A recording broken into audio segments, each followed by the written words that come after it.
አማኑኤል ተወልዷል በሰማይ በምድር እጅግ ደስታ ሆነ።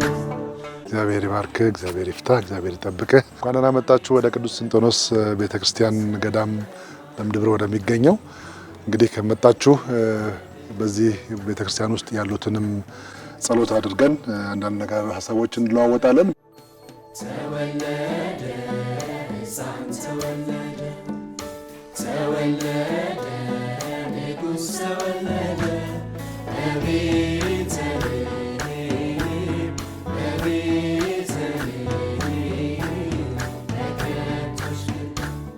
እንግዲህ በዚህ ቦታ የጉራጌ አባት የጉራጌ ሕዝብ የቀለም አባት የሚባሉ እንደ ካቶሊክ አማኞች ደግሞ የእምነት አባታችን ብለን የምንጠራቸው በሃይማኖቱም በማህበራዊ ህይወቱም ለህዝብ ትልቅ መስዋዕትነት የከፈሉና በጨለማው ዘመን ብርሃን ያበሩ፣ የሃይማኖትን ብርሃን ያበሩ፣ የማህበራዊ እድገትን ብርሃን ያበሩ አባት የምንላቸው የክቡር አባ ፍራንሷ ማርቆስ ኬርሳ መቃብራቸው ነው። ክርስቲያኖች መጥተው እዚህ ይጸልያሉ። እንደ ቤተ ክርስቲያናችን ደግሞ ስርዓት በኖሩት የእምነት ትጋትና ገድል በሃይማኖቱም በዓለማዊ ህይወታቸውም ለህዝብ አባት ሆነው ስለኖሩ የቅድስና አክሊል እግዚአብሔር ሰጥቷቸዋል። በሰማይ ነው ያሉት። ነገር ግን እንደ ቤተ ክርስቲያን ደግሞ መዝግባ ቅዱስ እንድትላቸው ህዝባችን ይጸልያል። በ1902 ዓመተ ምህረት ነው የተወለዱት። በ1981 በ79 ዓመታቸው ነው ያረፉት። እድሜ ልካቸው ለህዝብ የኖሩ አባት ናቸውና የህዝብ አባት በመሆናቸው እግዚአብሔር ቅድም እንዳልኩት ጸጋ ያጎናጸፋቸው አባት ናቸው። ዛሬም ድረስ ስማቸው በአካባቢያችን የገነነ በአካባቢያችን መልካም አድራጊ ተብለው ከሚጠሩ ግንባር ቀደም አባቶች የሚታወሱ ናቸው። ከምስራቅ መጥተው ወርቅና ዕጣን ይዘው በበረቱ ሕፃኑን አገኙ ለጌትነቱ ወድቀው ሰገዱ። ታሪካዊ ደወል ነው። ታሪካዊነቱ በእድሜ ምክንያት አይደለም። ታሪካዊነቱ በስጦታነቱ ነው። ስጦታ የተሰጠን የካቶሊክ ቤተክርስቲያን ርዕሰ ሊቃነ ጳጳሳት ከነበሩ ከአቡነ ቤኔዲክቶስ ለምድብር በጽሁፍ ተገልጾ በ2000 የኢትዮጵያ ዓመተ ምህረት ለቅዱስ ዓመት ተብሎ ስጦታ የተሰጠ ነው። 6 ኩንታል የሚመዝን ነው። ወጪውን በሙሉ ሸፍነው እሳቸው እዚህ ድረስ ለምድብር የሰጡት ነው። ገንዘቡ የተሰበሰበው ከጣሊያን ሀገር ወጣቶች ነው። በጀርባው በጣሊያንኛ የተጻፈ ጽሁፍ አለ። ምናልባት እሱን አነበውና ቤኔዲክት XVI ፖፕ ላጎራ ዴይ ጆቫኒ ኢታሊያኒ አላ ዲዮቼዚ ዲ ምድብር ሎሬቶ 1-2 ሴፕቴምብሬ 2007። ይሄ ማለት ቤኔዲክት 16ኛ ፖፕ የጣሊያን ወጣቶች ጋራ ሆነው ለምድብር ሀገረ ስብከት ከሎሬቶ በስጦታ የሰጡት። እዚህ ጋር የተውነውም አሁን ያለው ደወል ቤት ይሄንን መሸከም አለመሸከሙ እርግጠኛ ስላልሆንን ነው። ስለዚህም በጊዜያዊነት መሬት አስቀምጠነዋል። አሁን ባለን ደረጃ አዝቢልት ድሮዊንግ ነው ያለን እንጂ በትክክል ዌይት መሸከም ይችላል አይችልም የሚለው ነገር እርግጠኛ ስላልሆንን በቅርብ ጊዜ የዚህ የአባ ፓስካል የሚባሉ ሚስዮናዊ የመጡበት 100 ዓመት ስናከብር ቤተክርስቲያኑም አንዳንድ የእድሳት ስራዎች ለመስራት እቅድ ይዘናልና ስለዚህ በእቅዳችን አንዱ ይሄ ደወል ቤት በዘላቂነት ቦታ ማረፊያ እንዲያገኝ በዛኛው በቤተክርስቲያኑ በግራ በኩል ተመሳሳይ ደወል ቤት ለመስራት አቅደናል። ድምጹን ብቻ ለመስማት ምን ያክል ትልቅ ድምጽ እንዳለው እናያለን። 6 ኩንታል ነው የሚመዝነው። በዚህ ከፊት ለፊታችን የምናየው ህንፃ እድሜውን በትክክል አናውቅም። ነገር ግን አባ ፍራንሷ ይኖሩበት ከነበሩ ቤቶች ከሳቸውም በፊት ምናልባት የተሰራ ሊሆን ይችላል ብለን እንገምታለን። ግን አባ ፍራንሷ በእነዚህ ክፍሎች ውስጥ በአንዱ እንደኖሩ ይታወቃል። አሁን የቤተክርስቲያኑ አንዳንድ ጽሕፈት ቤቶች የያዘ ነው። ወደፊት ግን አርኪቴክቶች ጋር እየተነጋገርን ነው። አድሶ ማቆየት ይቻላል ወይስ ሌላ አማራጭ ይፈለግለታል የሚለው ነገር እናያለን። ከጀርባው የቁምስናው የቤተክርስቲያኑ የስብከተ ወንጌል ማዕከል አዳራሽ አለ። ከስርም ደግሞ የወጣቶች የሚማሩበት ህፃናት ሃይማኖት ትምህርት የሚማሩበት ክፍሎች አሉ። ግቢው እንደምናየው በስተቀኝ በኩል የካህናት መኖሪያ ቤት አለ። ከፊት ለፊታችን እንግዲህ እስከ ወንዙ ድረስ መቃብርም በጀርባ በኩል መቃብር አለ። እስከ ወንዙ ድረስ እነዚህ እንግዲህ በእምነት ተቋማት እነዚህ አይነት ትልልቅ አጸዶች ማየት የደብርና የገዳም ምልክቶች ናቸውና እድሜያቸውን ማወቅ አንችልም። ነገር ግን ምናልባትም ከ70 እና ከ80 ዓመት በላይ ከዚህ ቤተክርስቲያን ጋር አብረው እየተተከሉ ይሆናሉ ብለን እናምናለን።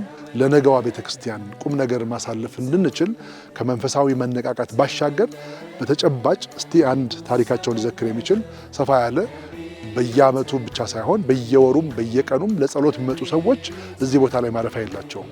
በተለይ ለቅዱስ እንጦንዮስ ክብረ በዓልም ይሁን ለትልቅ የሀገረ ስብከቱ በዓላት በዚህ በሚከናወኑ በዓላት በሺህ የሚቆጠሩ ምዕመናኖች ይመጣሉ። እነሱን ማስተናገድ የምንችልበት አሁን በየቤተሰቡ በየትምህርት ቤቶቻችን በየገዳማቱ ነው የምናሳርፈውና በዚህ ግቢ እንግዶች ማረፊያ መጥተው ሱባኤ መግባት የሚፈልጉ መጥተው መጸለይ የሚፈልጉ መጥተው መጠመቅ የሚፈልጉ ማረፊያ የሚሆን ቦታም ለማዘጋጀት ሙከራ እያደረግን ነው። ካቶሊክ ቤተክርስቲያን ለሰው ልጅ የነፍስ ደህንነት የምትተጋ ቤተክርስቲያን ስለሆነች ካቶሊክ ለሆነው ካቶሊክ ላልሆነውም የህይወት ጥያቄ ላለው ለየትኛውም ወገን መጥቶ ምክር የሚያገኝበት ለጉራጌ አካባቢ የቱሪዝም ፍሰትም የበለጠ ለማስፋት እንዲቻል በዚህ ቦታ ይሄንን ታሪክ ማቆየቱ ትልቅ ነገር ነውና ለሁሉም ለካቶሊካውያንም በጎ ፈቃድ ላላቸው ሰዎች በዚህ ቤተክርስቲያን ለሚከናወነው መልካም ነገር ቤተክርስቲያኒቷ ህዝብን አስቸግራ አታውቅም። ነገር ግን አሁን የአባ ፍራንሷ ቅርስ የሆነው ቤተክርስቲያን ማሳደስ ስለምንፈልግ በጎ ፈቃድ ያላቸው ሰዎች እንዲተባበሩን ጥያቄ እናቀርባለን፣ እንመኛለን። ለሁሉም እግዚአብሔር በረከቱን እንዲያበዛም እንጸልያለን።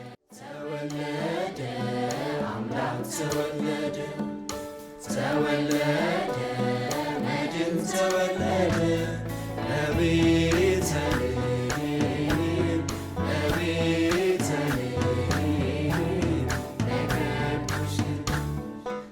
እልል በል ደስ ይበለን ተወለደ የሚቤዠን ማዳኑን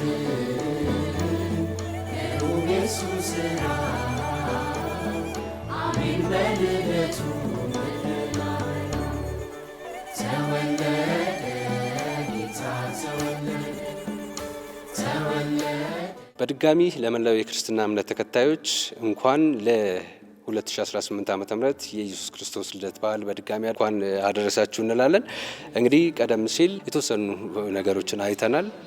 አሁንም አብሮነታችን ከእናንተ ጋር ይቆያል። ብፁዕ አቡነ ሉቃስ የዛሬው የበዓል እንግዳችን ናቸው። ከመንፈሳዊ አባትነታቸው ባሻገርም የተለያዩ ልማት ተግባራት ላይ የሚታወቁ በዓለማዊ ትምህርትም በመንፈሳዊ ትምህርትም እጅግ ከፍ ያለ ደረጃ ላይ የደረሱ ናቸው።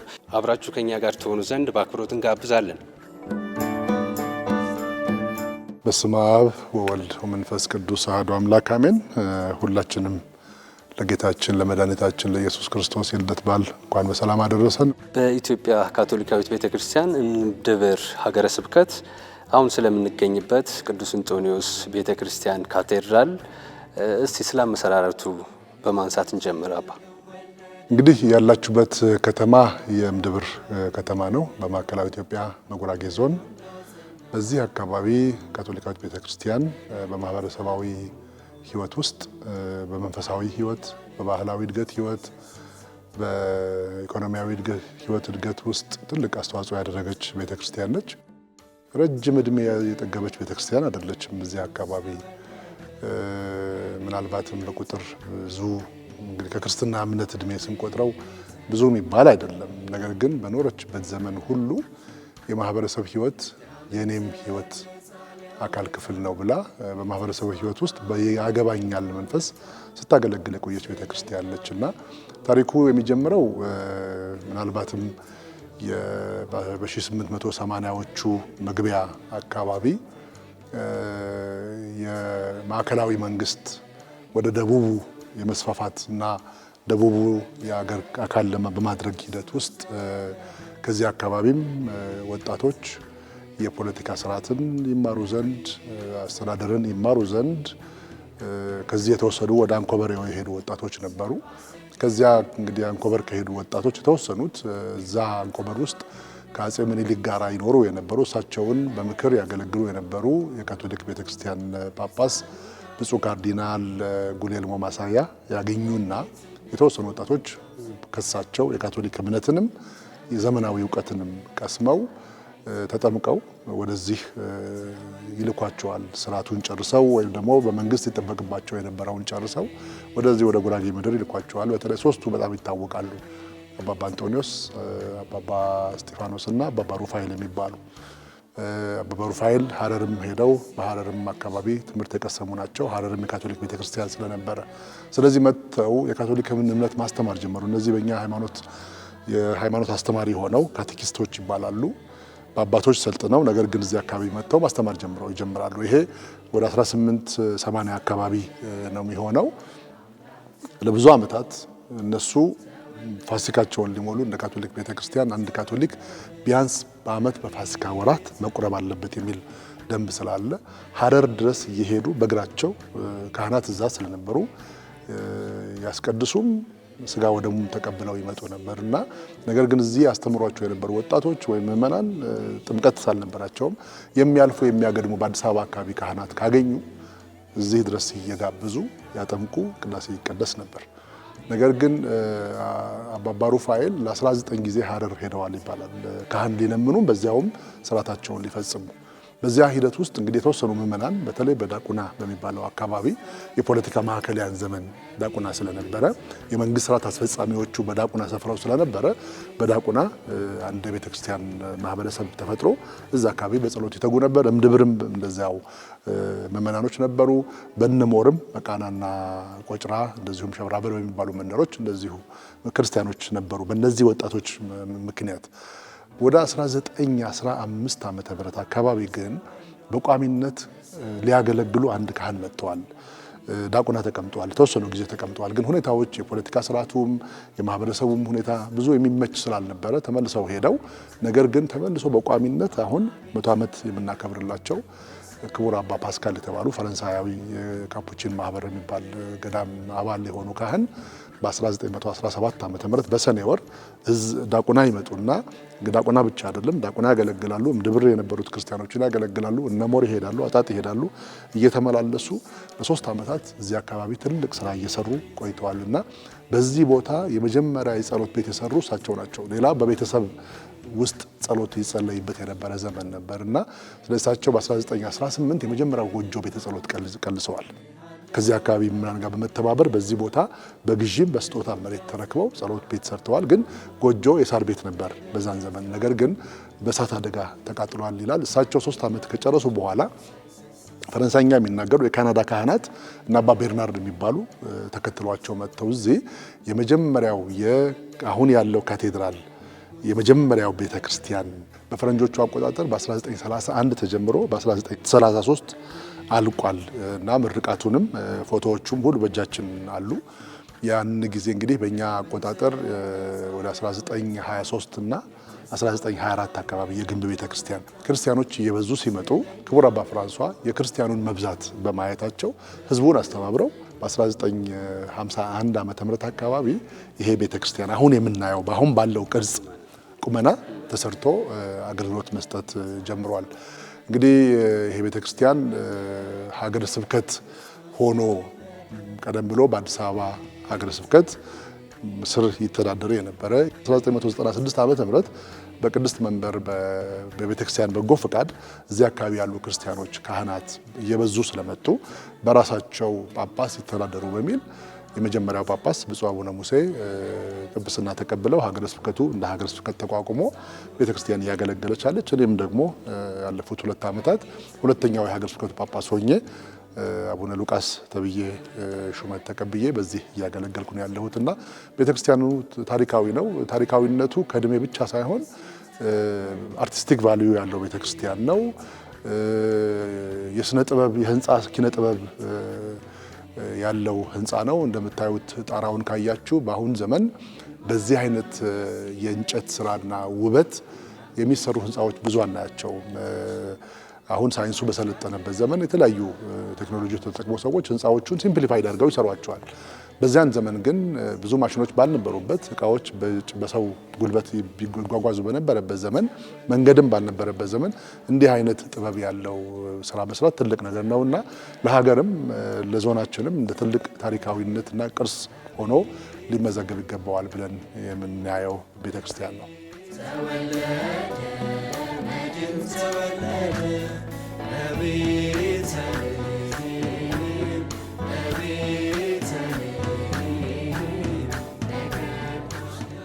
ስለ ሀገረ ስብከቱና አጠቃላይ ደግሞ ስለ ቤተ ክርስቲያኒቱ ስናነሳ በሀገራችን እንዳጠቃላይ በተለይ ደግሞ ጉራጌ አካባቢ ላይ ስለፈነጠቀው የእውቀት ብርሃን ማንሳታችን ተገቢ ነው። ከዚህ ጋር አያይዘንም እንደዚሁ ስለ አባ ፍራንሷ ማርቆስም ማንሳት አለብን ብዬ አስባለሁና ስለዚህ ታሪክ እስቲ ንገር። እንግዲህ ቤተክርስቲያን ተልእኮዋ ማስተማር ነው። ማስተማር የእግዚአብሔርን እውነት ማስተማር፣ ወንጌልን ማስተማር፣ የሰው ልጅ ዙሪያውን አውቆ ፍጥረቱን ተረድቶ የተፈጠረበትን ዓላማ አውቆ ፈጣሪውን እንዲያመሰግን ነው። በእኛ ቤተክርስቲያን የሃይማኖት ትምህርት እያንዳንዱ ካቶሊክ ከልጅነቱ የሚማረው ነገር አለ። ማን ፈጠረን የሚል ጥያቄ አለ። ገና ጥያቄ ስንጀምር ይሄ ማንኛውም ሰው ማወቅ ሲጀምር አይምሮውን ዙሪያውን መረዳት ሲጀምር ማን ነኝ የሚል ጥያቄ ያነሳል። ስለዚህ ቤተክርስቲያናችንም ከዚሁ የፍልስፍናና የነገረ መለኮት አውድ ተነስታ ማንም ካቶሊክ መጀመሪያ የሚጠይቀው ማን ነው የፈጠረኝ? እግዚአብሔር ነው የፈጠረኝ። ለምን ፈጠረኝ? እንዳውቀው፣ እንድወደው፣ ያወቅኩትን እንደፈጠረኝ ካወቅኩ አባቴ እንደሆነ ካወቅኩ ወደዋለሁ። ያወቅኩትን አምላክ ስወደው መውደድ ብቻ ላይ አላቆምም፣ እሱን የሚያስደስት ነገር እፈጽማለሁ። ስለዚህ አውቀዋለሁ፣ እወደዋለሁ፣ ትእዛዙን እፈጽማለሁ። ይሄ ሁሉ ፈጽሜስ ምን ይጠብቀኛል? ያወቅኩትን አምላክ የፈጠረኝ ስለሆነ የወደድኩት አምላክ ትእዛዙን የፈጸምኩት አምላክ የዘላለም ሕይወት ወራሽ ያደርገኛል። ስለዚህ የፈጠረኝ አምላክ እንዳውቀው፣ እንድወደው፣ ትእዛዙን እንድፈጽም ይህንን ማድረግ የመንግስት ሰማይ እንድገባ ነው። ስለዚህ ይህንን እውነት እንዲያውቁ ነው ሰዎች ቤተክርስቲያን የተፈጠረችው። ለሐዋርያት ጌታችን ኢየሱስ ክርስቶስ ወደ ሰማይ ከመሄዱ በፊት ባርኮ ሲሸኛቸው ሂዱ፣ ወደ ዓለም ሁሉ ሂዱ፣ ወንጌልን አስተምሩ፣ በአብ በወልድ በመንፈስ ቅዱስም እያጠመቃችሁ ደቀ መዛሙርት ያድርጓቸው። ይሄ እስከ ዓለም መጨረሻ እኔ ከእናንተ ጋር ነኝ ያለው አምላክ ቤተክርስቲያንን ይሄ ተልእኮ ሰጥቶ ነው። ስለዚህ ዓለም አቀፋዊ ተልእኮ ነው፣ ለሰው ልጅ ሁሉ የሚደርስ ተልእኮ ነው እና ይሄንን ደግሞ ስናደርስ ለሰው ልጅ ይሄንን አገልግሎት ስንፈጽም በሰው ልጅ ማህበራዊ ህይወት ውስጥም ቦታ ኖሮን ነው። ስለዚህ ወንጌልን ሰብከን ለወንጌል ድጋፍ የሚሆኑ አገልግሎቶችን መፈጸም አለብን። እንግዲህ የወንጌል ስራ ወንድምህ ውደደው ነው፣ ቢርበው አብላው ነው አይደለ? ስለዚህ ያንን ያመንከውን የተማርከውን ከጌታ የተቀበልከውን ተልእኮ ለሰው ልጅ ሁሉ በሚሆን መንገድ ስትሄድ አንዱ ሰዎችን እግዚአብሔር አውቀው በእግዚአብሔር እምነት ውስጥ ገብተው ስርዓቱን ፈጽመው መኖር እንዲችሉ ማስቻል ነው። ስለዚህ እንደ ካቶሊክ እምነት የካቶሊክ እምነት ተከታዮች እንዲሆኑ ማስቻል ነው። ሁለተኛው ግን ይሄንን ቦታ ይሄንን የካቶሊክ እምነት ያልተቀበሉ፣ ያላወቁት፣ ያልተረዱት ነገር ግን ሌላ እምነት ያሉ ሰዎች በህይወታቸው እግዚአብሔርን እንዲወዱ የሚያስችል እኔ በእምነቴ ምክንያት የተማርኩትን ያወቅኩትን እውነት ለነሱ ማካፈል ፍቅርን ወይም ደግሞ እምነትን በፍቅር በተግባር ማዋል ማለት ነውና ስለዚህ ቤተክርስቲያናችን ከጥንት ጀምሮ አይደለ ሐዋርያትም ድሆችን ይመግቡ ነበር አይደለ? ጌታችን የተራቡትን ያበላ ነበር፣ የተጠሙትን ያጠጣ ነበር፣ የታረዙትን ያለብስ ነበር፣ የሞቱትን ያስነሳ ነበር፣ ህሙማን ይፈውስ ነበር። ይሄን ተልእኮ ለመቀጠል ብላ ቤተክርስቲያን ከጥንት ጀምሮ የሰው ልጅ ጤና እንዲጠበቅ ክብሩን እንግዲህ ጤናው ሲያጣ ክብሩን ያጣል፣ ሐዘን ውስጥ ይገባል፣ ጭንቀት ውስጥ ይገባል። ይሄ እንዳይፈጠርበት በሙላት እግዚአብሔር ለፈጠረለት ዓላማ መኖር እንዲችል በደስታ መኖር እንዲችል ጤናው እንዲጠበቅ ሆስፒታሎች ተቋቁማለች። ዙሪያውን እንዲያውቅ ዓለሙን እንዲረዳ ዓለሙን መረዳት ብቻ ሳይሆን በዚህ ዓለም ውስጥ ደግሞ የሚከናወነው ነገር ሁሉ ኦብዘርቭ አድርጎ የዚህ ሁሉ ባለቤት እኮ ፈጣሪ ነው ማለት እንዲችል ሳይንሳዊ ክህሎት ብቻ ሳይሆን ስነ ምግባርንም ለማስጨበጥ ትምህርት ቤቶችን ከፍታ ይሄን ትሰራለች። በሌሎች ማህበራዊ ጉዳዮች በጣም በስፋት ትሳተፋለችና በዚህ አካባቢ እንግዲህ ቤተክርስቲያኒቷ ከመጣችበት ጀምሮ ወንጌልን ብቻ አይደለም የሃይማኖት አባቶች ያስተማሩት። እነዚያ ካቶሊክነት ተምረው የመጡ ወጣቶች እንኳን ፊደል ተምረው ነው የመጡት። በተጓዳኝ የካቶሊክነት እምነት የወንጌልን እውቀት ተምረው መጽሐፍ ቅዱስ ተምረው ሲመጡ እዚያው ፊደልን እንዲማሩ አድርገዋቸዋል። እዚህ መጥተው በአንድ በኩል ሃይማኖትን ያስተምሯቸዋል፣ በሌላ በኩል ፊደልን ያስቆጥሯቸዋል፣ ቁጥር ያስቆጥሯቸዋል። ስለዚህ ሁለቱም እኩል የሚሄዱ ናቸው። የሰው ልጅ ማወቅ አለበት፣ እምነቱን በደንብ ሊያውቅ፣ ዓለሙን በደንብ ማወቅ አለበት፣ የዓለም እንቅስቃሴ መረዳት አለበት፣ ሳይንሱን በደንብ ማወቅ አለበት በሚል ነው። ስለዚህ ያንን ከመጀመሪያ ጀምሮ ቤተክርስቲያን ያቆሙ ሰዎች ሚስዮናውያንም ይሁን የሀገር ሰዎች በዚህ ላይ ሲተጉ ኖረዋል። አባ ፍራንሷን እንውሰድ። አባ ፍራንሷ ከዚሁ አካባቢ ተወልደው ብዙ ሰዎች ስማቸው የፈረንሳይኛ ስም ስለሆነ የውጭ ሀገር ዜጋ ይመስላቸዋል። ግን ተወልደው ያደጉት በዚሁ በቻሃ ወረዳ ባሚያ አካባቢ በናደነ መንደር ነው ተወልደው ያደጉት። አጋጣሚ ሆኖ እኔም ተወልጄ ያደግኩት እሳቸው ተወልደው ባደጉበት መንደር ነው። ከዚያ እንግዲህ ቀደም ብሎ ካቶሊክነት ከተቀበሉ ከሳቸው አባት ጋር ሆነው አባታቸው አዲስ አበባ ወስደዋቸው ከፈረንሳይ ካህናት አገናኝተዋቸው ሐረር ሄደው የክህነት ትምህርት ተምረው ዘመናዊ ትምህርት ተምረው በጣሊያን ጦርነት ሊያበቃ ሲል ክህነት ተቀብለው በ1928 ወደዚህ የመጡ አባት ናቸው።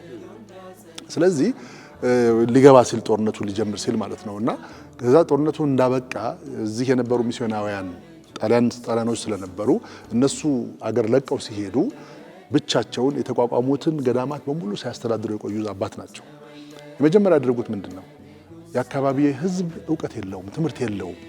ስለዚህ ስልጣኔ ሊያውቅ ይገባዋል። በትንሹም ከፈረንጆች ጋር ኖረዋል። በትንሹም በሐረር አካባቢ የሚሰራውን ስራ አይተዋል። ቤተክርስቲያን የምታደርገውን አይተዋልና እዚህ መጥተው ከሃይማኖት ስራ ጎን ለጎን እዚህ ግቢ ውስጥ የወንዶች አዳሪ ትምህርት ቤት፣ የሴቶች አዳሪ ትምህርት ቤት ከፍተው የዛሬ 80 ምናምን ዓመት በፊት ልጆችን ያስተምሩ ነበር። ከየወረዳው እግራቸው ወደ ደረሰበት ነቃነቃል ወጣቶችን እያመጡ 40 ወጣት ወንዶች እዚህ 40 ወጣት ሴቶች እዚሁ ደብረ ሲስተሮች ግቢ ያስተምሩ ነበር።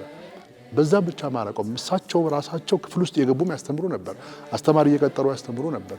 ከዛም አልፎ የአውራጃው የትምህርት ስራ በበላይነት እንዲቆጣጠሩ መንግስት በድቧቸው የሚያደርጉ ነበር።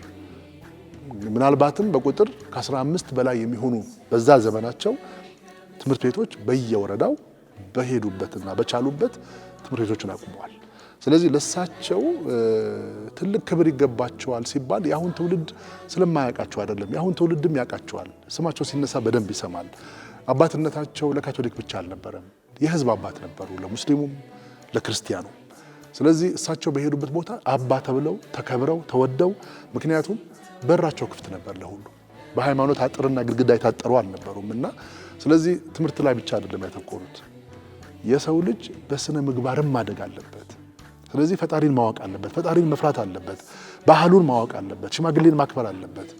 የሀገሩ ባህል የጉራጌ ህዝብ እንግዲህ ጥሩ ስነ ምግባር ያለው ባህል ያለው ማህበረሰብ ስለሆነ ይህንን ማህበር ከሃይማኖቱም ጋር ሳይጋጭ በደንብ ማስኬድ እንዲቻል ጋብቻ በስነ ስርዓት ሰዎች ተዋውቀው ተከባብረው ቤተሰብ ማደግ የሚችለው ወጣቶች ተምረው ስነ ምግባርም ኖሯቸው ሙያም ኖሯቸው ስለሆነ አስተምረው ለወግ ለማድረግ ያበቁ ነበር። የነቁ ተማሪዎች አዋቂዎች የሆኑትን ደግሞ አዲስ አበባ ድረስ እየላኩ ቤት እየተከራዩ በየገዳማቱ እያስቀመጡ እነ ተፈሪ መኮንን የሚባሉ ትምህርቶች፣ እነ ላዛሪስ የሚባል ሚስዮን፣ አሊያንስ ፍራንሴ እነዚህ አይነት ትምህርቶችን እያስገቡ ብዙ ወጣቶችን ለቁም ነገር ያበቁ ናቸው።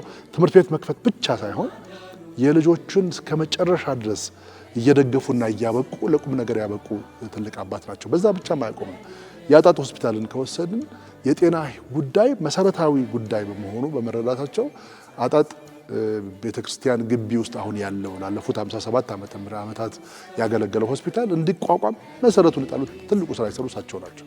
የጉራጌ ማህበረሰብ እንግዲህ በትምህርትና በጤና ዘርፉ ለደረሰበት ደረጃ መሰረት እንዲያገኝ ያደረጉኝ ስለሆኑ እኚህ አባት ትልቅ ስራ ነው የሰሩት። ስለዚህ የበለጠ ክብር፣ የበለጠ እውቅና፣ የበለጠ አድናቆት ይገባቸዋል እንላለን። ይሄ የምንለው ግን ለዛሬ ትውልድ ምሳሌዎች እንደነበሩ ለማሳየትም ጭምር ነው። የትላንትና አባቶቻችን ማክበር ዛሬ የሚከበሩ ትውልዶችን ሊያስተባብሩ የሚችሉ አዋቂዎችን በብዛት አሉ። የበለጠ መፍጠር ይቻላል ከማለት ነውና የእሳቸው ስራ የቤተክርስቲያን ስራ ነው፣ በግላቸው ያደረጉት አይደለም። እንደ ቤተክርስቲያንም ይሄን ቀጥሏል። ቤተክርስቲያናችን እሳቸውም ካለፉ በኋላ ያ የጀመረችው በትምህርት በማህበራዊ እድገት ህይወት ውስጥ በሰው ልጅ ለውጥ ውስጥ የሰው ልጅ በደስታ መኖር በሚያስችሉ ማንኛውም ማህበራዊ መስተጋብሩን በሚያሳድጉለት ጉዳይ ውስጥ ቤተክርስቲያናችን በንቃት እየተሳተፈች መጥታለች። አሁንም ድረስ እንግዲህ ብፁዕ አቡነ ሙሴ ለ21 ዓመታት ይህን ሀገረ ስብከት ሲመሩ አባ ፍራንሷ የጀመሩትን መስመር ነው የተከተሉት። ቤተክርስቲያን ባለችበት ቦታ የትምህርት ተቋም ሊኖር ይገባል፣ የጤና ተቋም ሊኖር ይገባል፣ የንጹህ መጠጥ ውሃ አገልግሎት ሊያገኝ ይገባል በሚል በስፋት ስንሰራ ቆይተናል። አሁንም ያንን ቀጥለን የማህበረሰባችን ህይወት ከማህበረሰቡ ጋራ ከመንግስት ጋራ ከሚመለከታቸው ሌሎች የእምነት ተቋማቶች ጋራ በፍቅርና በአብሮነት ለህዝባችን እድገት ዛሬም ቤተክርስቲያናችን ትለፋለች። ይህንንም ነው የምናስቀጥለው። ተወለደ አምላክ ተወለደ፣ ተወለደ መድን ተወለደ፣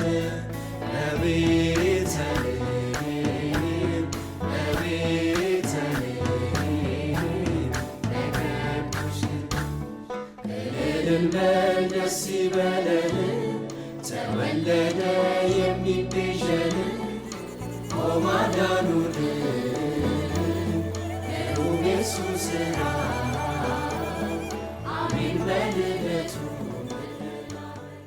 ያገናኘን የልደት በዓል ነውና የልደት በዓል እውነት ለክርስቲያን ቀዳሚ ነው ወይም የደስታ በዓል ነው የሚያሰኘው ምንድነው? በቤተ ክርስቲያናችን ውስጥ በመታሰቢያነት ምናከብራቸው ታሪካዊ ብቻ ሆነው ሳይሆን ለዛሬ መንፈሳዊ ሕይወታችን ይጠቅማሉ የምንላቸው የእምነት እውነቶቻችን አጉልተን የምንመሰክርባቸው በዓላቶች አሉ።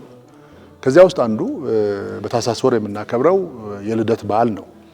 ይህ የልደት በዓል አመጣጡና መሰረቱ እግዚአብሔር ቅድም ባልነው መሰረት ሰውን የፈጠረ እሱ ነው። የፈጠረውም ደግሞ በጽድቅና በቅድስና እንዲኖር ነው። እግዚአብሔር ታዞ እንዲኖር ነው።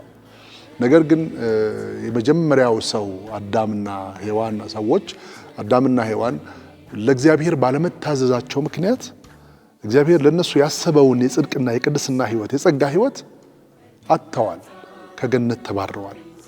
ነገር ግን እግዚአብሔር ለዓላማ ስለፈጠራቸው ምንም እንኳን በኃጢአታቸው ምክንያት ለጊዜው ከገነት እንዲባረሩ ቢያደርግም በዘመን መጨረሻ ወይም ደግሞ ከዘመን በኋላ ዘመን ጠብቆ ተመልሶ እግዚአብሔር ወደ ነበረው ጸጋቸው ሊመልሳቸው እንደፈለገ እንግዲህ በእምነታችን የሚገለጽ ነገር ነውና ስለዚህም እግዚአብሔር ዘመኑ በደረሰ ጊዜ ከቅድስት ድንግል ማርያም አንድ ልጁን ወልድን ልኮ ስጋ ለብሶ ዮሐንስ እንደሚነግረን በምዕራፍ 1 ዮሐንስ ወንጌል ምዕራፍ 1 ቁጥር 14 ላይ ቃል ስጋ ሆነ በእኛም አደረ እውነትና ጸጋን ተመልቶ። ስለዚህም ነቢያትም የተናገሩለት ነቢያትም የመሰከሩለት ድንግል ትወልዳለች ተብሎ የተነገረ በነቢዩ ኢሳይያስ ጌታችን መድኃኒታችን ኢየሱስ ክርስቶስ ጊዜው በደረሰ ጊዜ ከሴት ተወለደ ይለናል ቅዱስ ጳውሎስም በገላትያ መልእክቱ ምዕራፍ 4 ላይና ስለዚህ ኢየሱስ የሥላሴ ሁለተኛ አካል የሆነው ወልድ በገዛ ፈቃዱ በአባቱ ፈቃድ ወደኛ መጣ፣ እኛን መሰለ፣ ድንኳኑን በእኛ መካከል ተከለ፣ ስጋችንን ለበሰ፣ ሐዘናችንን፣ ደስታችንን፣ ድካማችንን ያለንን ሁሉ ተሸከመ። ስለዚህ ይሄ ትልቅ ምስጢረ ሥጋዌ ተብሎ ነው የሚነገረውና የአምላክ ልጅ የሰውን ሥጋ ለበሰ። ስለዚህ የአምላክ ልጅ ስለሆነ አምላክ ነው። ከቅድስት ድንግል ማርያም በመንፈስ ቅዱስ ያለ ወንድ ዘር በመወለዱ ደግሞ ሰው ነው። ስለዚህ እግዚአብሔር ሥጋ የለበሰበት ሰው የሆነበት በሰው መካከል ያደረበት በዓል ስለሆነ ለክርስቲያኖች ለኛ ትልቅ በዓል ነው። ስለዚህ መነሻው ግን አዳም በኃጢአቱ ምክንያት ያጣውን ጸጋ መልሶ እንዲያገኝ ክርስቶስ ከዙፋኑ ወርዶ ሰው መሆን ነበረበት። ስለዚህም ይህንን ምስጢር ነው ኢንካርኔሽን ይባላል በእንግሊዝኛ ነገረ መለኮት ቃሉ፣ በአማርኛው እንግዲህ ምስጢረ ሥጋዌ እንለዋለን በግዕዙ።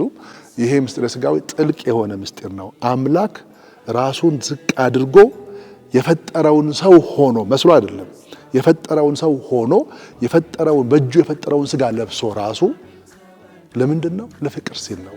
ያንን በኃጢአት ምክንያት ያደፈውን የሰው ልጅ ማንነት አጥቦ አድሶ ወደ ቀደመው ክብሩ ያመጣው ዘንድ ነውና ይሄ መጽሐፍ ቅዱስ ላይ የተጻፈ ነው። ሁሉም ክርስቲያኖች በመላው ዓለም እንግዲህ እንደምናውቀው በዲሴምበር 25 በመላው ፈረንጅ ሀገር የሚከበር በዓል ነው። በካቶሊክ ዓለም በ25 ዲሴምበር ተከብሯል። እኛ በኢትዮጵያ ያለን ካቶሊካውያን ደግሞ ከኢትዮጵያ ክርስቲያኖች ጋር ታኅሳስ 29 እናከብረዋለንና ለክርስቲያኖች ትልቅ ትምህርት የሚሰጥ ትልቅ የደስታ በዓል ነው። ኢየሱስ ክርስቶስ ልደት በዓል ወደ ሕይወታችን እንዴት ነው ሊተረጎም የሚገባው? ተምሳሌትነቱስ እንዴት ነው የሚታየው? እንግዲህ እግዚአብሔር ማገልገልን የሚወድ አምላክ ነው። የሚወድ ፍጥረቱን የሚያከብር ፍጥረቱን የሚወድ አምላክ ነው። ፍጥረቱን ለመውደድ ያሳየው ከማንነቱ ከዙፋኑ ከክብሩ ወርዶ ዝቅ ብሎ ሰውን ሆኖ ለሰው ክብር የተጨነቀ አምላክ ነው። ስለዚህ እኛም ከዚህ ምንድነው የምንማረው? በሰው ሕይወት ውስጥ በመስተጋብራችን ውስጥ ሰውን ስንወደው ጎንበስ ብለን እንድናገለግለው ነው። ዙፋናችን ላይ ተቀምጠን ሳይሆን ከዙፋናችን ወርደን እግዚአብሔር የሰጠን ክብር ጥልን አይደለም፣ አጥተን አይደለም። ነገር ግን ለአገልግሎት ስንል የትዕቢትን መንፈስ አስወግደን እኔ የበላይ ነኝ የሚለውን ስሜት አስወግደን ለሰው ልጅ ክብር ዝቅ ብዬ እግዚአብሔር ራሱን ዝቅ እንዳደረገ ከሰማይ እንደወረደና እንዳገለገለ ለሰው ልጅ ደህንነት እንደተጨነቀ ነፍሱንም ለሰው ልጅ አሳልፎ እንደሰጠ እኔም የኔን ክብር ሳይሆን የሰው ልጅን ክብር እግዚአብሔር ልጁን ልኮ እንዲሞት ያደረገውን ደሙን ያፈሰሰለትን ሰው ክብር ስል ጎንበስ ብዬ እግር ማጠብ አለብኝ። ስለዚህ የሰው ልጅ ራሱን ከፍ ባደረገ መጠን በእግዚአብሔር ፊት እየተዋረደ ነው የሚሄደው። እግዚአብሔር የሰጠውን ክብር ስለጠበቀ አይደለም፣ ከኔ በላይ ማንም የለም ስላለ ነው። ስለዚህ እርስ በርሳችን በፍቅር እንድንዋደድና እንድንከባበር በአንደኛው ህይወት ውስጥ ገብተን ያ ሰው ደስታንና ክብርን ሊያጎናጽፈው የሚችለውን መልካም ስራ እንድንሰራ የሚያስተምረን ትምህርት ነው። ስለዚህ ክብሩን ትቶ የወረደው አምላክ ይሄንን ሊያስተምረን ነው። ወንድምህን እንደ ራስህ አድርገህ ውደድ። ወንድምህ ራስህን እንደ ራስህ አድርገህ ከወደድከው ክፉ ነገር አትሰራበትም።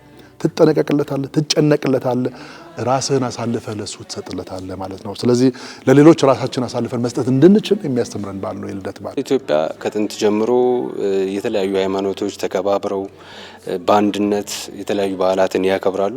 ምናልባትም ይህ የኢየሱስ ክርስቶስ ልደት በዓል እንደዚሁ አብሮነት የሚታይበት አንዱ በዓል ነው። ተወለደ አምላክ ተወለደ፣ ተወለደ መድን ተወለደ፣ በቤተልሔም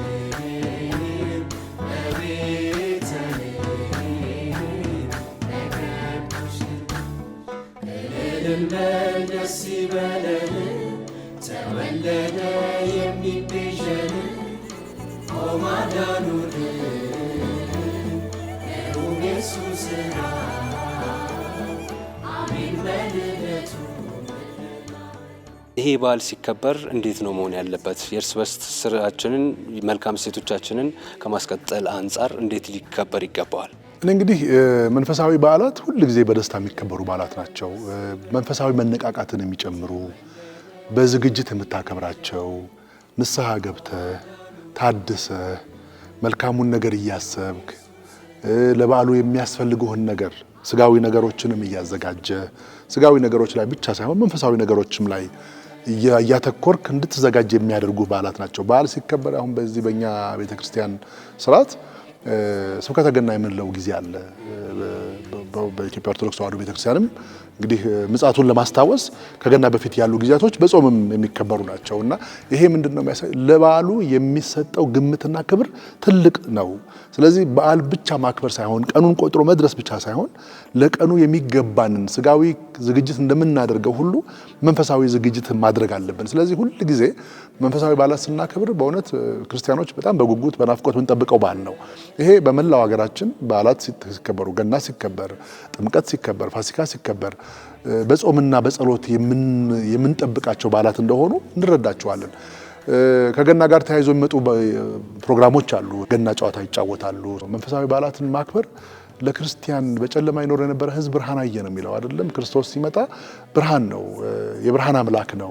ስለዚህ የብርሃን አምላክ ስለሆነ በኃጢአት የተጨማለቀውን ጨለማውን ዓለም ገፎ ሰዎች በብርሃንና በፀሐይ እንዲመላለሱ፣ ፀሐይ ፊዚካል ፀሐይ ማለት አይደለም፣ ፊዚካል ብርሃን ማለት አይደለም፣ በጌታ የተገለጠ እውነት እንዲኖሩ ማለት ነው እና ስለዚህ ጨለማ ቢኖርም እንግዲህ ኢየሱስ በተወለደ ሌሊት በቤተልሔም በተወለደ ሌሊት መላእክት በሰማይ ይዘምሩ ነበር። በሰማይ ለእግዚአብሔር ምስጋና በምድርም እግዚአብሔር ለሚወዳቸው ሰዎች ይሁን ብለው ሲዘምሩ እረኞች ይህንን መዝሙር ሲያዳምጡ ደንግጠዋልና አይዟችሁ አትፍሩ፣ አንድ እውነት ይዤላችሁ መጥቻለሁ፣ ዛሬ በዳዊት ከተማ አዳኝ ተወልዶላችኋል፣ አትፍሩ። ይሄ መልእክት ነው። ዛሬ ቤተክርስቲያንም በየእምነት ተቋማቶቿ የምታስተጋባው መልእክት የኑሮ ውድነት ቢያስሸንፍህ፣ ሰላም እጦት ቢያስጨንቅህ፣ ጤና ብታጣ፣ በህይወት ፈተና ቢያጋጥምህ፣ እንዴት ወጣዋለህ ብትጨነቅ አትፍራ፣ እግዚአብሔር ካንተ ጋር ነው። እስከ መጨረሻው ከኛ ጋር እንዲሆን ቃል የገባው አምላክ ከኛ ጋር ነው። ጨለማ ብርሃንን አሸንፎ አያውቅም። ክፋት ደግነትን አሸንፎ አያውቅም። ስለዚህ እነዚህ በዓላትን ስናከብር ጭቆናውን፣ ድካሙን፣ መውደቃችንን፣ መፈተናችንን እያሰብን ብቻ አይደለም። እግዚአብሔር ይሄንንም ሊያሸንፍ የሚችል የሚሳነው ነገር የሌለ አምላክ እንደሆነ ተረተን በገና ተስፋ፣ በእምነት ተስፋ የወደፊት የእግዚአብሔር ሕይወት የበለጠ የተሻለ እንደሆነ በማመን ተስፋ ስንጓዝ እነዚያ ጨለማዎቹ በእውነት እየተገለጡ ወይም ደግሞ እየተሸነፉ እንደሚሄዱ እናውቃለን እና የተስፋ በዓላት ናቸው። በዚህ መንገድ እንድናከብረው ቤተክርስቲያናችን እንግዲህ የምትለፋውም ጥሪ የምታደርገውም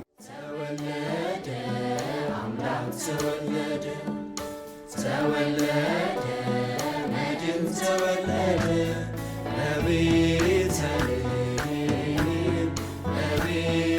በቤተልሔም ለገቦች እልል በል ደስ ይበለን ተወለደ የሚቤዠን ማዳኑን ግሩም የሱ ሥራ አሜን በልደቱ። ከዚሁ ከበዓሉ ጋር በተያያዘ እንግዲህ የእምነት ተቋማት ሰዋዊ ስራ ማከናወን አለባቸው፣ ሐዋርያዊ ተልእኮ አለባቸውና ይህን ከመፈጸም አንጻር የካቶሊካዊት ቤተክርስቲያን የምትፈጽማቸው ተግባራት መገለጫዎች ናቸው። የእምነት ተቋማት እንደዚህ አይነት ሰው ተኮር ስራዎችን መስራት የሚገባቸው እንዴት ነው? ወንጌል በራሱ ሰው ተኮር ነው። ለእያንዳንዱ የሰው ልጅ መዳን የሚሰራ ተግባር ነው። እያንዳንዱ ነፍስ በጌታ ፊት ክብር አለው። እያንዳንዱ ሕይወት በጌታ ፊት ክብር አለው። ስለዚህ በወንጌል የምታስተምረው ሕይወት በእግዚአብሔር ፊት የከበረ እንደሆነ ስለምታመን ነው። ካቶሊክ ቤተክርስቲያን የራሷ ፍልስፍና አላት። ሌሎቹም የራሳቸው ፍልስፍና አላቸው። ካቶሊክ ቤተክርስቲያን የራሷ አስተምሮ ያላት ምንድነው? ወንጌል ለእያንዳንዱ ሰው መድረስ አለበት። ስለዚህ ሰዎች የሃይማኖት ተጽዕኖ ሊደረግባቸው አይገባም። እኔ ላንተ የማምነውን እውነት ነው ምነግርህ፣ ግን አላስገድድህም። እግዚአብሔርም ነጻ ፍላጎት ሰጥቶናል። የሚያስገድድ አምላክ አይደለም። በመሳሪያና በአስገዳጅነት ካቶሊክ ሁን ብላ የምታስተምር ቤተክርስቲያን አይደለችም። እውነትን ግን የምትመሰክር፣ እውነትን ግን የምትኖር፣ በትህትና የምታገለግል፣ አደባባይ ላይ ስሙኝ ይዩኝ እየጮኸች የምታገለግል ቤተክርስቲያን አይደለችም። ስለዚህ ይሄንን ደግሞ እምነት ላልተቀበሉ ሰዎች የቤተክርስቲያን አካል አይደሉም ብላ አታምኑ። እኔ በቅርብ ጊዜ አንድ ሚዲያ ላይ ኢንተርቪው ነበረኝና ምንድን ነው ያልኩት? በምድብር ሀገረ ስብከት ውስጥ ጳጳስ ሆኜ ስመደብ መንፈሳዊ አባት ነኝ። ለካቶሊካውያን ነው ቅድሚያ አባትነቴ። ነገር ግን በዚህ አካባቢ በቤተ ክርስቲያን ጥላ ስር ያሉ የሚገለገሉ ሰዎች ሁሉ ወንድሞቼም እህቶቼም ልጆቼም ናቸው። ስለዚህ የነሱ ህይወት ይገደኛል። በቤተ ክርስቲያን የግንብ አጥር ውስጥ ተጠልዬ ብቻ እግዚአብሔር ፍቅር ነው ብዬ እየሰበኩ መኖር የኔ መጀመሪያ ተግባሬም ቢሆን፣ ነገር ግን እግዚአብሔር ፍቅር ነው ብዬ የተናገርኩትን እግዚአብሔር ፍቅር መሆኑን፣ እግዚአብሔር የማያዳላ አምላክ መሆኑን፣ እግዚአብሔር እውነትን ይዞ የሚመላለስ አምላክ መሆኑን ለሌሎች ወንድሞች እና እህቶች ማስተላለፍ አለብኝ። ስለዚህ ልማትን የምንሰራው ከወንጌል በተለየ መንገድ አይደለም። ለኛ የወንጌል ስራ ነው። የወንጌል አካል ክፍል ነው። ወንድምህን እንደራስህ አድርገህ ውደድ። የመጀመሪያው ትእዛዝ እግዚአብሔር አምላክ በፍጹም ሐሳብህ፣ በፍጹም ነፍስህ፣ በፍጹም ጉልበትህ፣ በፍጹም ልብህ ውደድ ነው። እግዚአብሔር አምላክን ከወደድክ ወንድምህን የማትወድበት ምን ምክንያት የለም። ወንድምህ ደግሞ የሚባለው ከእናትህ የተወለደ አንድ ቋንቋ የምትናገር አንድ ሃይማኖት ያለ ማለት አይደለም። አንድ አስተሳሰብ ያለ ማለት አይደለም። እግዚአብሔር የፈጠረው በአምሳሉና በአርአያው የፈጠረው የሰው ልጅ ሁሉ ወንድሜም እህቴም ነው።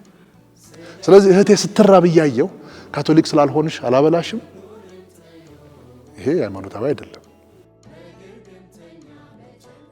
እህቴ ስትጠማ እያየሁ ካቶሊክ ስላልሆንሽ፣ እህቴ ታማ ወድቃ እያየሁ የደጉ ሳምራዊ ታሪክ በሉቃስ ወንጌል ምዕራፍ 10 የሚነግረን ይሄ ነው። ሰው በሰውነቱ ነው የምትደግፈው እንጂ ያንተ እምነት ተከታይ ስለሆነ፣ ያንተ ቋንቋ ስለሚናገር፣ ያንተ ባህል ስለሚያውቅ፣ ያንተ ፖለቲካ ፍልስፍና ስለያዝ አይደለም። ስለዚህ ቤተክርስቲያናችን ባህልን እያከበረች፣ ቋንቋን እያከበረች፣ የሃይማኖት ልዩነትን እያከበረች፣ ነገር ግን በሃይማኖት ልዩነት አጥር ሳትታጠር፣ በባህላዊ ጉዳይ በአጥር ሳትታጠር ሁሉም የሰው ልጅ እኩል ክብር አለው። እኩል ሊደገፍ፣ እኩል ሊከበር ይገባዋል። የሚያስፈልገውን ደግሞ ቤተክርስቲያን በተሰጣት ጸጋ ልታቀርብለት ይገባል። አምኖ የተቀበለ መንገዷን በደስታ ትቀበላለች። አምኖ ባይቀበል ግን ጠላት አታድርገው። ወንድም፣ ልጅ፣ እናት፣ እህት፣ አባት አድርጋ አቅፋ የሚያስፈልገውን ታሟላለች። ስለዚህ በዚህ አካባቢ በንጹህ መጠጥ ውሃ አቅርቦት ላይ ትልቅ ስራ ነው የሰራ ነው። ምናልባትም ማንም ሊሰራው በማይችል ደረጃ በብዙ ቁጥር ሊቆጠር ዛሬ ስታቲስቲክስ ልሰጥህ አልፈልግም። ነገር ግን በጉራጌ ዞን አካባቢ በሁሉም ወረዳ በሚባል ደረጃ የቤተክርስቲያናችን እጅ ያልገባበት የንጹህ መጠጥ ውሃ አቅርቦት እናቶቻችን ከወንዝ ውሃ ነጥሎ በየቤታቸው በየበራፋቸው ንጹህ መጠጥ ውሃ እንዲያገኙ ቤተክርስቲያናችን የተሻለውን ጥረት አድርጋለች። አሁንም እያደረገች ነው። በፊታችን ገና ባለፈ በጥር 2 ወደ 15000 ሰው ውሃ የሚያጠጣ እዚህ ቻሃ ወረዳ ላይ ግራር ሰነ በሚባል አካባቢ ትልቅ ምንጭ ውሃ አስገንብታ ታስመርቃለች። ስለዚህ በተለያዩ ወረዳዎች ይሄ ስራ እንሰራለን። ቢያንስ ወደ 10 የሚሆኑ የጤና ተቋማቶች በዞናችን ውስጥ አሉ።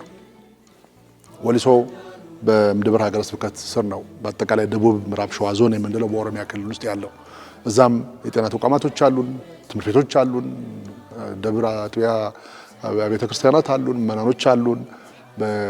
በጎሮ ብትል በዚሁ ወደ ጎሮ ወደ ገባ ብሎ የጉሙዝ ብሔር ሰዎች ባሉበት አካባቢ ቤተክርስቲያን ታገለግላለች። ስለዚህ በትምህርት፣ በጤና፣ በግብርና፣ በንጹህ መጠጥ ውሃ አቅርቦት፣ የሴቶችን የኢኮኖሚ አቅም በማሳደግ ይሄን የምታደርገው እስልምናውንም ኦርቶዶክሳውያንንም ወንጌላውያንንም ሰው በመሆናቸው ብቻ የምታገለግል ቤተክርስቲያን ነችና ይሄ ሌላውን ቢለምደው ምን ክፋት አለው?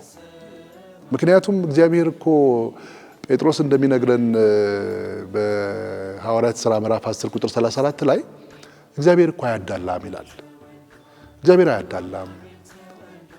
እውነትንና ትክክል የሆነውን ነገር የሚያደርግ ከሆነ የየትኛውም አገር ዜጋ ቢሆን እግዚአብሔር ይቀበለዋል ይላል። ስለዚህ እኛ ማንን ላንተ ፀሐይ ይውጣልህ ለገሌ ያውጣለት የሚል አምላክ አይደለም። ለኦርቶዶክሳውያን ዝናብ ይዝነብ ለካቶሊካውያን አይዝነብ የሚል አምላክ አይደለም። በእግዚአብሔር ፊት ስንቆም እኮ የምንጠየቀው የተራበውን አብልተሃል ወይ፣ የተጠማውን አጠጥተሃል ወይ፣ የታረዘውን አልብሰሃል ወይ፣ የታመመውን ጠይቀሃል ነው ወይ እንጂ አንተ ካቶሊክ ነበርክ፣ አንተ ኦርቶዶክስ ነበርክ የሚል ጥያቄ እግዚአብሔር ይጠይቃል ብላ ቤተክርስቲያናችን አታምንም፣ አታስተምርም። ሁሉም የሰው ልጅ ክቡር ነውና የግድ የኔ እምነት ተከታይ ባይሆንም ክቡር ነው። እግዚአብሔር የወደደው ያከበረው ክቡር ነው። እውነቱን ልገልጽለት ግዴታዬ ነው። ያመንኩትን ልገልጽለት ግዴታዬ ነው። ባይቀበለኝ ግን ጠላቴ አይደለም፣ ወንድሜ ነው። ስለዚህም ቤተክርስቲያናችን በዚህ አካባቢ ከሁሉም ቤተ እምነቶች ጋር በፍቅር ተሳስባ ተደስታ አክብራ ነው የምትኖረውና ይሄ እዚህ ጉራጌ አካባቢ ያለ ወይም ምድብር ሀገረ ስብከት ብቻ ያለ ታሪክ አይደለም። በመላው ዓለም ብትሄድ ቤተክርስቲያናችን የምትገለጥበት ከጌታ የተረከበችው አስተምሮ ይሄ ነው። ክፋትን ትጠላለች፣ ኃጢአትን ኃጢአት ብላ ታወግዛለች፣ እውነትን ትወዳለች። ነገር ግን እውነቱ ሁሉ እንዲያውቅ ታደርጋለች።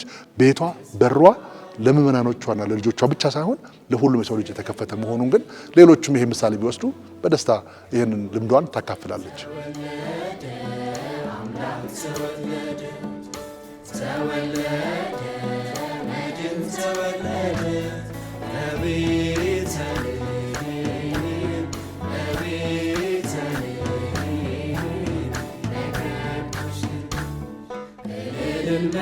ደስ ይበለን ተወለደ የሚቤዠን ማዳኑን ኢየሱስ ስራ አሜን በልደቱ። ያለን ሰዓት ውስን በመሆኑ የመጨረሻ መልእክቶትን እንዲሁም የእንኳን አደረሳችሁ ሀሳቦትን እንደዚሁ ያስተላልፉ። እንግዲህ ጌታችን መድኃኒታችን ኢየሱስ ክርስቶስ የተወለደበት መንገድ የትህትና መንገድ ነው። ከዙፋኑ ከክብሩ ራሱን አውርዶ በከብቶች በረት ውስጥ የተወለደ፣ እረኞች የተመለከቱት፣ በቤተሰብ በትንሽ ቤተሰብ የታቀፈ ስለሆነ ክርስቶስ በዚህ ጊዜ ድሆችን የሚያስብበት ጊዜ ነው። በድህነት ነው የተወለደው፣ በዙፋን አይደለም የተወለደው እና ድሆችን የምትንቅ ቤተክርስቲያን ልትኖር አይገባትም። ከድሃ የራቀች ቤተክርስቲያን ደግመዋለው ከክርስቶስ የራቀች ቤተክርስቲያን ነች ይላሉ ቅዱሳን አባቶች። ስለዚህም በዙሪያችን ድሆች አሉና ክርስቶስ የሚወዳቸው የሚያከብራቸው ክብር ያላቸው፣ ስለዚህም እኛም ምንም እንኳን በምድር ስንኖር እግዚአብሔር በበረከት የሞላንን ብንሆን ራሳችንን በእግዚአብሔር ፊት ድሆች ሆነን መታየትን መምረጥ አለብን። ድሃን ማየት ማለት የተራባውን ማብለት ብቻ አይደለም። በእጅህ ሀብት እንኳን ቢኖር ያንተ እንዳልሆነ ተረተህ በሀብትህ የምትመካ እንዳትሆንና ትልቁ ሀብትህ ብል በማይበላው ነቀዝ በማያበላሸው ሌባ በማይሰርቀው በመንግስተ ሰማይ ማስቀመጥ የምትችል ሰው እንድትሆን ድህነትን መምረጥ ተገቢነት ያለው ነው። ስለዚህ በዓሉን ስናከብር መንፈሳዊ ሕይወታችን የሚታደስበት፣ ንስሐ የምንገባበት፣ እግዚአብሔር ለኛ ያደረገውን ምስጢር የምንረዳበት የምናስተነትንበት፣ ድህነትን የመረጠ አምላክ እኛም ወገኖቻችን ድሆች እንደሆኑ ከድሆች ጋር መራመድን፣ ድሆችን መውደድን፣ ድሆችን ማቀፍን፣ የቆሰሉትን የወደቁትን ማንሳትን የእምነት ተቋማትና የእያንዳንዱ ግለሰብ ሚና ነው። ይገባኛል።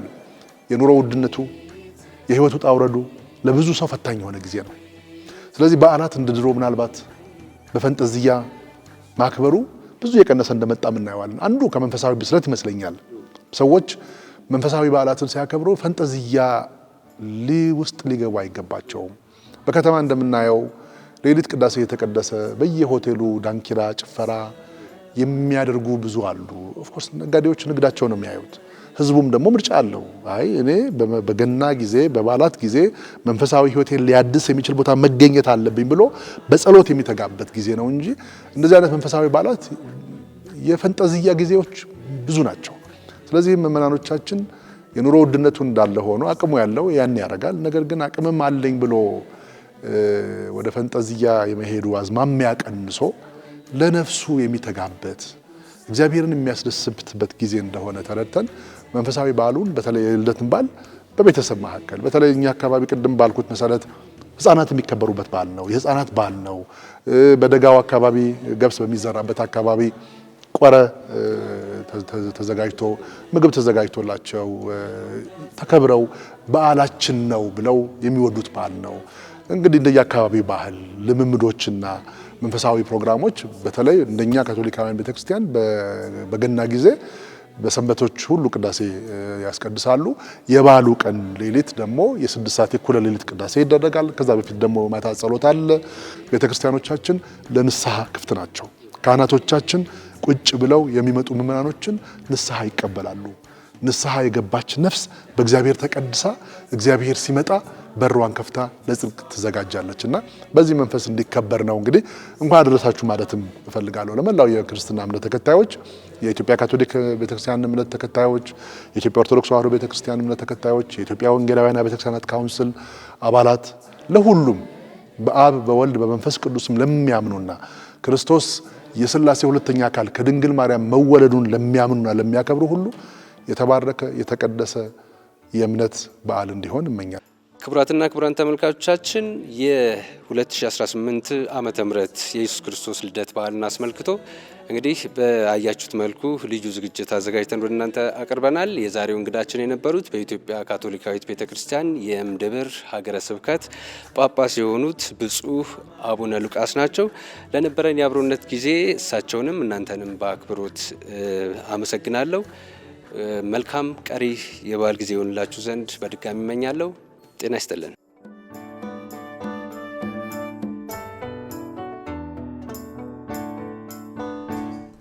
አማኑኤል ተወልዷል፣ አማኑኤል ተወልዷል፣ በሰማይ በምድር እጅግ ደስታ ሆነ። አማኑኤል ተወልዷል፣ አማኑኤል ተወልዷል፣ በሰማይ